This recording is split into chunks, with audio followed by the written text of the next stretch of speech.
यह आकाशवाणी लखनऊ है। अब आप शाइस्ता बानो से इलाकाई खबरें सुनिए।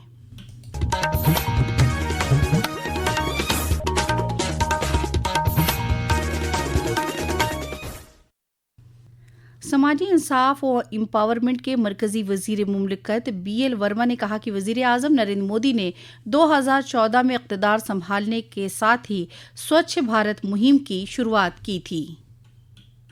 आदरणीय प्रधानमंत्री जी ने 2 अक्टूबर 2014 के लिए राष्ट्रपिता महात्मा गांधी जी की 150वीं जयंती के अवसर पर स्वच्छ भारत मिशन का शुभारंभ किया। राष्ट्रपिता महात्मा गांधी जी ने कहा था, स्वच्छता स्वतंत्रता से भी अधिक महत्वपूर्ण है। उनके लिए स्वच्छता केवल शारीरिक स्वच्छता ही नहीं थी, बल्कि मानसिक और सामाजिक उत्थान की बुनियाद भी थी।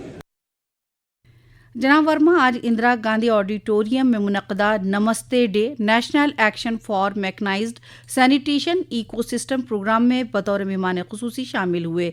ये प्रोग्राम मशीनी सफाई के माहौलियाती निज़ाम के लिए मुनक़्क़िद किया जा रहा है। काबिल ज़िक्र है कि कौमी स्कीम नमस्ते शहरी हिंदुस्तान में सफाई कारकुनान के लिए एक काबिल अमल माहौलियाती निज़ाम बनाकर उनकी हिफाजत और वक़ार का तसव्वुर करती है। हिंदुस्तानी क़लाबाज शुभांशु शुक्ला और एक्जियम 4 मिशन के 3 दीगर अमले के अरकान बैनुल-अक़वामी ख़लाई स्टेशन पर अपने 18 दिन के तारीख़ी मिशन के बाद कल बाहिफाजत ज़मीन पर वापस आ गए। बाहिफाजत वापसी पर वज़ीर आज़म नरेंद्र मोदी ने मुबारकबाद दी। उन्होंने अपने सोशल मीडिया पैगाम में लिखा कि अपनी लगन, हिम्मत और पेशकदमी के ज़रिए 1 अरब ख्वाबों को मुतासिर किया है। वहीं लखनऊ में ग्रुप कैप्टन शुभांशु शुक्ला के ख़ानदान ने उनके स्कूल में उनकी वापसी का बराह रास्त टेलीकास्ट देखा। उनके बाहिफाजत वापसी पर रियासत में खुशी का माहौल है। शुभांशु की ऐतिहासिक वापसी पर लखनऊ में उनके घर को जहां पोस्टरों और झालरों से सजाया गया, वहीं उनके स्कूल में एक विशेष कार्यक्रम का आयोजन किया गया, जहां शिक्षक और छात्रों के साथ शुभांशु के परिवार वाले मौजूद रहे। माता पिता की आंखें बेटे की धरती पर सकुशल वापसी को देखकर नम हो गईं। मुख्यमंत्री योगी आदित्यनाथ ने एक्जियम 4 मिशन की सफलता पर ग्रुप कैप्टन शुभांशु और उनकी टीम को बधाई दी। उन्होंने सोशल मीडिया पोस्ट में कहा कि शुभांशु शुक्ला की उपलब्धि साहस, समर्पण और विज्ञान के प्रति संकल्प का गौरवपूर्ण प्रतीक है। आज हर भारतीय, विशेषकर उत्तर प्रदेश वासी गौरवान्वित है। ओम अवस्थी, आकाशवाणी समाचार, लखनऊ। मरकजी नौजवान और खेल मामलों की वजीर मुमलिकत रक्षा निखिल खड़से ने वाराणसी के रुद्राक्ष कन्वेंशन सेंटर का दौरा किया। वो इस रुद्राक्ष सेंटर में आइंदा 18 जुलाई से लेकर 20 जुलाई तक होने वाले प्रोग्राम नशा मुक्त फॉर विकसित भारत रूहानी समिट की तैयारियों का जायजा लेने आई थी। इस मौके पर उन्होंने कहा कि विकसित भारत के लिए नौजवानों का नशे से पाक होना जरूरी है। लोकसभा में हिज़्ब इख्तिलाफ के लीडर और रुकन पार्लियामेंट राहुल गांधी को कल हत्या की इज्जत मामले में लखनऊ की MP MLA अदालत से जमानत मिल गई। ये मामला साल 2022 के भारत जोड़ो यात्रा के दौरान भारतीय फौज के बारे में उनकी तनकीद के मुताल्लिक था।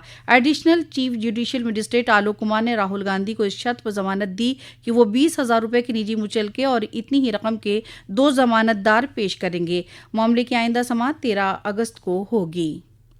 Uttar Pradesh public service commission UPSC ने सरकारी स्कूलों में मुआविन असातिज़ा ट्रेंड ग्रेजुएट ज़ुमरे LT ग्रेड भर्ती 2025 का ऐलान कर दिया। यह भर्ती मर्द और ख़वातीन ज़ुमरे के 7,466 ओहदों के लिए की जाएगी। कमीशन इम्तिहान से मुताल्लिक़ तफसीली इश्तिहार 28 जुलाई को अपनी सरकारी वेबसाइट पर जारी करेगा, जिसके साथ ही ऑनलाइन दरखास्त का अमल भी शुरू हो जाएगा। Unique identification authority of India UIDAI ने वालिदैन और सरपरस्तों से 7 साल तक के बच्चों का लाजमी बायोमेट्रिक अपडेट कराने पर जोर दिया। अथॉरिटी ने मौजूदा रहनुमा उसूल के मुताबिक 5 साल से कम उम्र के बच्चों की उंगलियों की निशानी या आंख का स्कैन देने की ज़रूरत नहीं है। जब बच्चा 5 साल का हो जाता है तो उनका बायोमेट्रिक को अपडेट किया जाना चाहिए। 5 से 7 साल की उम्र के बच्चों के लिए ये अमल मुफ्त होगा। पाक सावन के महीने में रियासत के मुख्तलिफ शिवालयों और भक्तों के दर्शन, पूजन और जलाभिषेक का सिलसिला जारी है। बाराबंकी के सिद्धलोदेश्वर महादेव में भी बड़ी तादाद में अकीदतमंद दर्शन के लिए पहुंच रहे हैं। अयोध्या कमिश्नर गौरव दयाल और IG प्रवीण कुमार ने मुकामी अफसरान के साथ इंतजामात का जायजा लिया। मेरठ के डिस्ट्रिक्ट मजिस्ट्रेट ने कावड़ यात्रा के मद्देनजर आज से 23 जुलाई तक जिले के सभी स्कूल और कॉलेज बंद रखने के अहकाम दिए हैं। वहीं मुख्तलिफ अजला में कावड़ यात्रा का सिलसिला जारी है। रियासती हुकूमत ने कावड़ यात्रा के तहफ़्फ़ुज़ और सहूलियात के ख़ुसूसी बंदोबस्त किए हैं। इसी के साथ आकाशवाणी लखनऊ से इलाकाई खबरें खत्म हुई। अगला बुलेटिन दोपहर 2 बजे FM पर नश्र किया जाएगा।